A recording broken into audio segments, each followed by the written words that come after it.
Terima kasih Tuhan, urapi setiap kami malam ini. Urapi hamba-Mu yang tidak ada apa-apanya.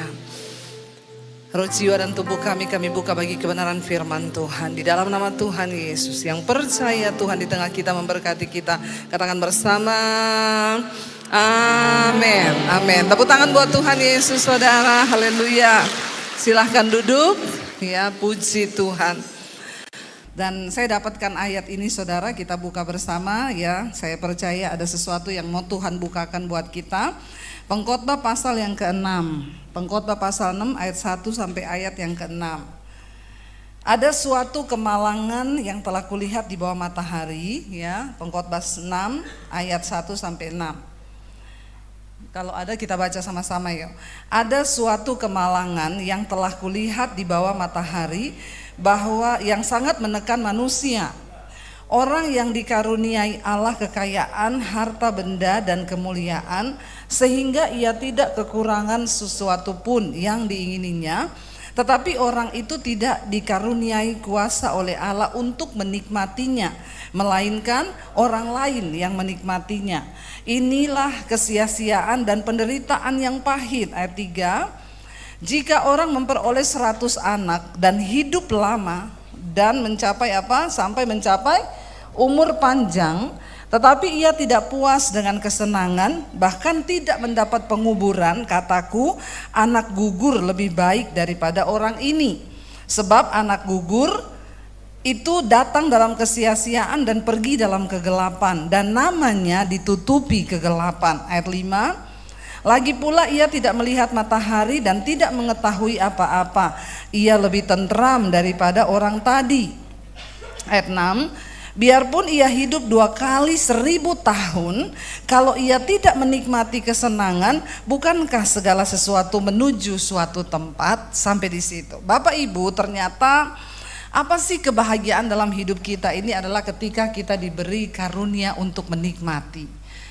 Ketika kita bicara tentang karunia menikmati, jangan berpikir oh yang enak, punya harta banyak, ya menikmati, ya bisa naik bisnis kelas menikmati. No saudara. Dan apa sih arti hidup? Arti hidup yang sesungguhnya adalah ketika kita bisa menikmati, bukan cuma suka tetapi duka. Tapi mensyukuri segala yang dilalui saudara. Ya. Ternyata orang yang paling bahagia di dunia ini bukan orang kaya, tapi orang yang dikasih Tuhan karunia menikmati. Bukan cuma menikmati yang baik. Waktu dalam keadaan tidak baik, kita bersyukur, itu namanya karunia menikmati. Beberapa waktu yang lalu tiba-tiba saya divonis saudara, saya rasa sakit, pinggang saya nih sebelah kiri.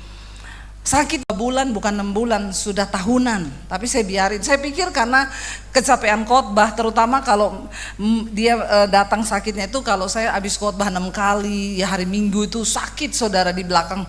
Jadi saya bilang sama suami, ini otot karena saya pegang mic sebelah kiri. Jadi mungkin sebelah kiri saya ini sakit. Jadi kadang dipijetin sama suami, udah hilang, tapi nanti datang lagi sakit lagi. Terakhir tuh sakitnya sudah semakin sering. Dulu cuma seminggu sekali, sekarang habis itu mundur 3 hari sekali. Sekarang tiap hari sakit, bahkan saya sudah demam saudara. Lalu akhirnya kami cek ke dokter ya, pas waktu itu ke Solo ya, kami cek, biasanya cek rutin ya, kolesterol apalah sih yang biasa-biasa. Lalu teman saya yang kerja di Prodia, dia bilang, Bu, kenapa ibu nggak CT scan aja? Katanya ibu sering sakit pinggang loh, biar ketahuan aja. Akhirnya ketika di USG ya, ketika di USG dia bilang, dokternya bilang, ini ginjal sebelah kiri ibu memang kecil sebelah ya. Saya bilang, ya harusnya enggak ya. Tapi ini mengecil sudah menyusut 3 cm. Ya, yang sebelah kanan masih utuh nih, ya 11, yang kiri tinggal 9. Terus ini ya saluran kemihnya juga membengkak nih, kayaknya membengkak. Ini enggak normal loh Bu, ini bengkaknya besar sekali. Saya lihat itu ada yang menyumbat di bawah, tapi saya nggak tahu itu apa. Tapi ibu harus segera periksa ke dokter.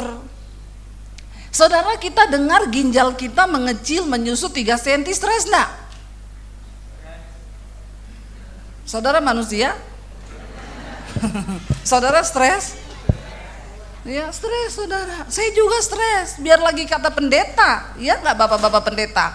Ya, kita ini sering khotbah, percaya Tuhan, ajaib, dahsyat. Tapi ketika kita diomongin gitu, jujur, pendeta juga punya rasa, punya hati.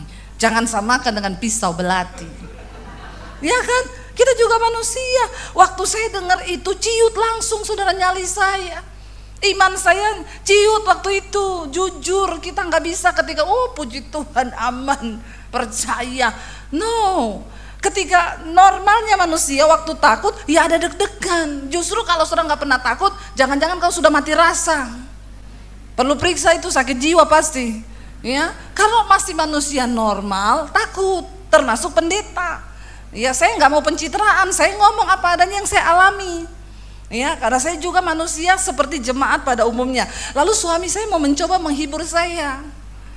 Dia bilang, gak usah dipikir, Tuhan sanggup. Ayo kita pergi makan yuk di restoran kesukaanmu di Solo, adem ayem.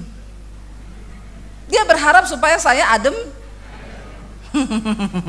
Walaupun makan di adem ayem, perasaan tidak. Ini lagi divonis dokter. Saya duduk merenung, saya sedih. Suami saya berusaha, nggak usah dipikir, saya nanti pulang ke Jakarta kita periksa. Biasa itu gini. Sekarang juga canggih gini. Nggak bisa saudara. Memang ketika kita berurusan dengan masalah kesehatan, ya kita dengan diri kita dengan Tuhan. Istri mencoba menghibur, suami coba menghibur, anak coba menghibur, tapi tetap nggak bisa. Pada akhirnya waktu kita sakit, kita berurusan dengan Tuhan, dengan diri kita. Nggak bisa orang basa-basi ngomong kuat ya, tetap percaya. Itu kita udah nggak, kamu nggak rasa, kamu nggak ada di posisi saya. Ya, disitulah kita harus membangun iman kita dengan Tuhan. Bagaimana kita harus mengelola hati kita, emosi kita, dan tetap percaya pada firman Tuhan. Itu nggak gampang. Akhirnya saya cuci tangan, lagi mau makan, saya pergi cuci tangan dengan muka yang lesu, saya cuci tangan. Tiba-tiba ibu-ibu datang, Ibu Pendeta Debbie ya? Saya bilang, iya Bu. Aduh Bu, puji Tuhan, ya ampun bisa ketemu kayak mimpi. Bu, saya lagi nggak enak hati nih. Kenapa Bu? Aduh Bu Debbie, saya mau berterima kasih.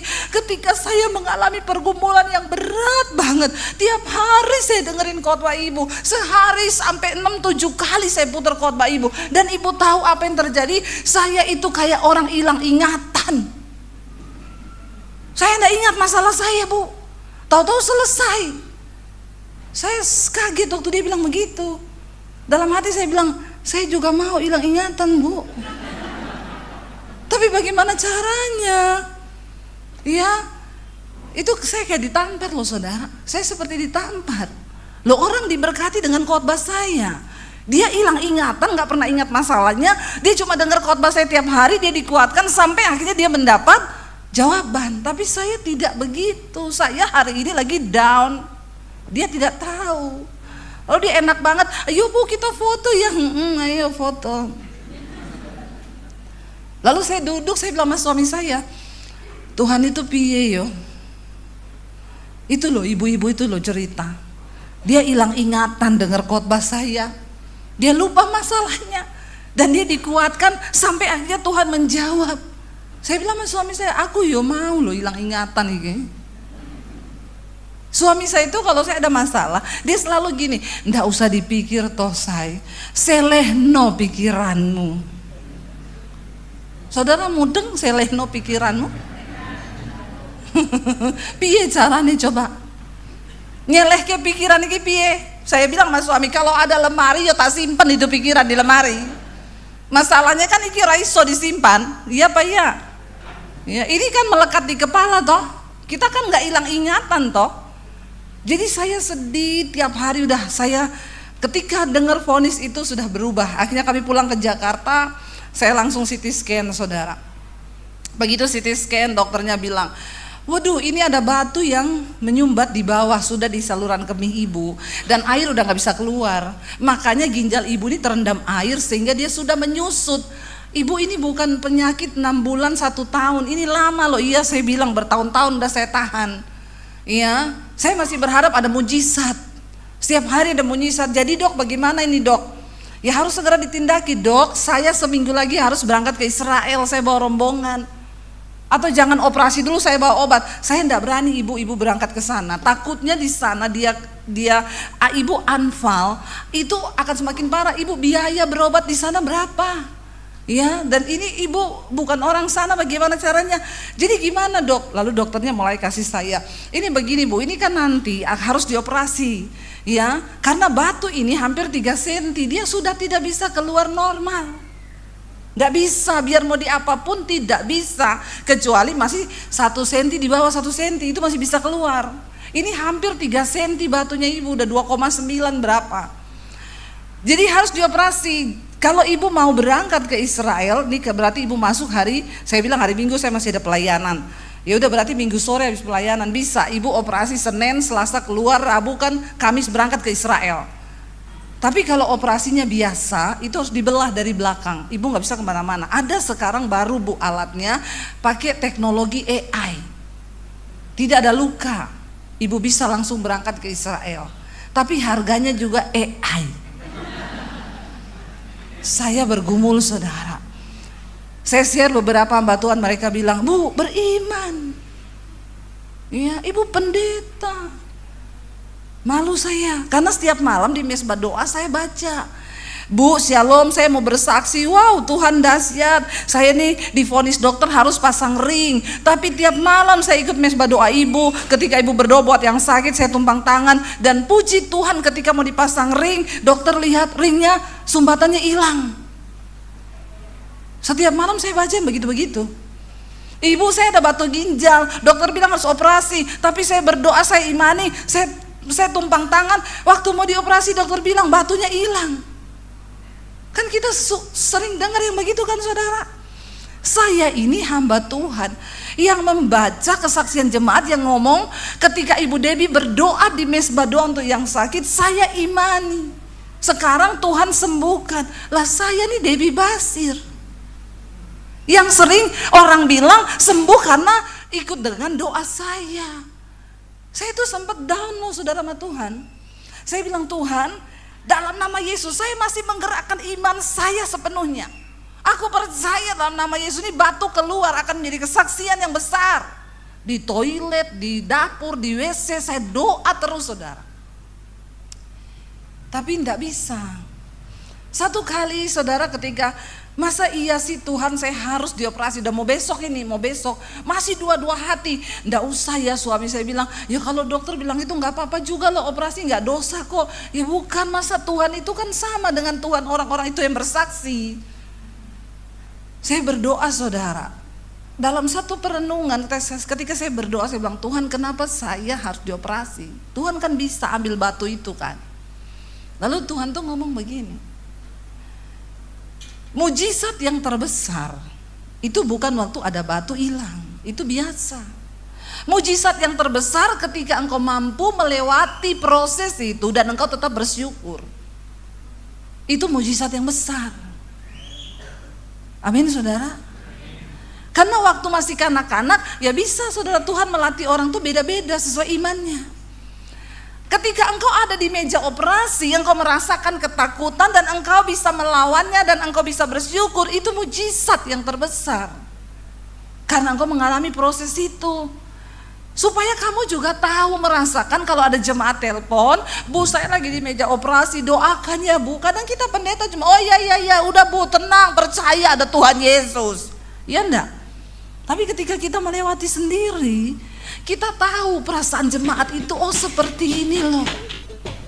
Lihat mesin operasi, lihat kamar operasi, lihat dokter, kita disuntik masuk ke dalam situ. Aduh itu benar-benar nggak ada yang bisa wakili. Saya tahu suami saya di luar juga tegang, tapi kita sendiri di dalam itu berurusan dengan Tuhan. Dan disitulah iman kita dituntut. Amin saudara. Bagaimana kita bisa tetap menikmati semua proses itu dan berkata, Tuhan engkau baik. Saya nih begitu injak rumah sakit, darah saya 155 terus per 100. Biasanya 80 per 60. Ya 100 tuh paling tinggi, 120. Begitu injak rumah sakit 155 terus. Dokter bilang, ibu ini ada darah tinggi. Tidak pernah dalam sejarah dok saya darah tinggi. Kenapa ini darah ibu tinggi? Ibu besok mau dioperasi gak boleh begini. Ya saya juga maunya begitu. Tegang saudara. Ya, tegang tiap menit dokter masuk, periksa darah, ambil ini, ambil itu. Bagaimana nggak tegang kita? Belum mikir biayanya AI. Tegang nggak? Tegang saudara. Suruh turun darah itu setengah mati. Malam-malam suami saya temenin saya tidur di ruangan. Dia bilang, "Say, udah pokoknya percaya Tuhan." Iya, saya nggak bisa tidur. Suami saya, ya saya nggak bisa salahin dia. Dia tidak merasakan seperti yang saya rasakan. Malam itu saya putar YouTube di rumah sakit, di TV itu saudara, saya putar sendiri mesbah doa saya. Saya ikut nyanyi saudara, ya. Saya ikut nyanyi, segenap hidup, segenap nafasku, jadi persembahan di atas mesbahmu. Saya mulai mencucurkan air mata. Saya mulai berkata, Tuhan, hidupku ini milikmu. Apa yang harus aku pertahankan dengan hidupku? Aku bersyukur buat semua proses yang Tuhan izinkan terjadi. Saya bersyukur, Tuhan, terima kasih. Lalu di situ hati saya mulai tenang. Saya ikut penyembahan, saya putar terus saudara, saya nyanyi, saya memuji Tuhan. Akhirnya besok operasi, yang dokter bilang hanya 1 jam, jadi 4 jam. Ya, tapi puji Tuhan akhirnya ya baik, saya keluar dari rumah sakit. Ya, 1 hari keluar dan lusanya udah berangkat ke Israel. Pas berangkat ke Israel lupa obat saudara. Wah, benar-benar dokter bilang ini yang paling penting, jangan ibu lupa obat anti sakit, karena itu akan sakit. Karena ibu itu bawa selang di dalam ginjal ibu, ditaruh selang sampai di saluran kemih. Itu di dalam badan ibu loh, 1 bulan baru dicabut. Saya lupa obat. Puji Tuhan di Israel tidak ada sakit. Ya, saya jalan turun naik bus nggak ada apa-apa saudara, sampai orang bilang, "Ibu ini kan kemarin dioperasi kan?" Tapi Tuhan sembuhkan. Saya baru mengerti tentang yang namanya karunia menikmati. Karena Tuhan bilang percuma orang umur panjang, dia hidup 2000 tahun pun sekalipun, kalau selama hidup tidak dia bisa menikmati semua hal yang Tuhan izinkan terjadi, maka lebih baik anak gugur daripada orang yang hidup yang tidak bisa menikmati segala hal yang Tuhan izinkan terjadi. Mari kita belajar bersyukur saudara. Sebab menikmati itu bukan hanya menikmati yang baik, kita mengucap syukur dalam hal yang tidak baik, itu pun karunia menikmati. Saya ini sudah mengalami banyak hal dengan Tuhan berjalan. Ya, dari awal saya terima Yesus, diusir dari rumah, nggak punya uang, perih, pahit, dikejar debt collector, semua sudah. Tapi hari-hari itu ada suara yang bilang gini, kamu belum pernah merasakan berada di meja operasi, kamu belum pernah mengalami masalah kesehatan. Saya tengking itu suara, dalam nama Yesus saya tidak mau Tuhan. Tapi tiba-tiba saya harus mengalami itu. Hidup ini bukan cuma soal kau tengking menengking. Benar tadi Bapak Pendeta bilang, ya, ketika kita diizinkan mengalami, nikmati prosesnya. Jangan pernah kecewa dengan Tuhan, tapi tetap percaya dan pegang firman Tuhan. Amin. Karena kita percaya saudara, kita ada hari ini semua karena Tuhan baik. Bangkit berdiri bersama, kita nyanyi pujian tadi, ku ada hari ini. Bangkit berdiri saudara, kita percaya bahwa hari ini hidup kita adalah karena anugerah Tuhan. Kami mengucap syukur Tuhan. Mari saya undang para singers untuk bisa bantu kita nyanyi sama-sama pujian ini. Kami mengucap syukur dalam segala perkara Tuhan, karena kami tahu Tuhan baik dalam hidup kami. Ku ada hari ini karena Tuhan baik. Hadirat Tuhan saudara, kita tidak pernah tahu keadaan apa yang akan datang menimpa di hidup kita. Kita akan pernah tahu musim apa yang datang di dalam hidup kita. Namun satu hal yang harus kita tahu, mari kita belajar mensyukuri semua itu. Itu adalah karunia menikmati. Karena firman Tuhan berkata, percuma orang hidup kaya, percuma orang itu hidup umur panjang, percuma orang itu hidup punya segalanya, tanpa dia bisa menikmati segala hal merupakan sesuatu yang baik. Mari kita belajar bersyukur malam ini. Hari ini setiap kami juga Tuhan, Kami mau menerima karunia menikmati itu dalam hidup kami. Bukan hanya dalam keadaan yang baik, di saat keadaan tidak baik sekalipun, kami tetap mau bilang Tuhan itu baik bagi kami. Terimalah kiranya berkat, rahmat, anugerah dari Allah Bapa, cinta kasih dari Tuhan Yesus Kristus turun atas hidup kita mulai hari ini, bahkan sampai kali yang kedua Tuhan Yesus datang kembali menjemput setiap kita, dan nama kita semua tercatat di dalam kitab kehidupan. Di dalam nama Tuhan Yesus Kristus, kita semua yang percaya diberkati, disertai Tuhan. Mari katakan bersama, amin, amin, amin. Hatiku selamanya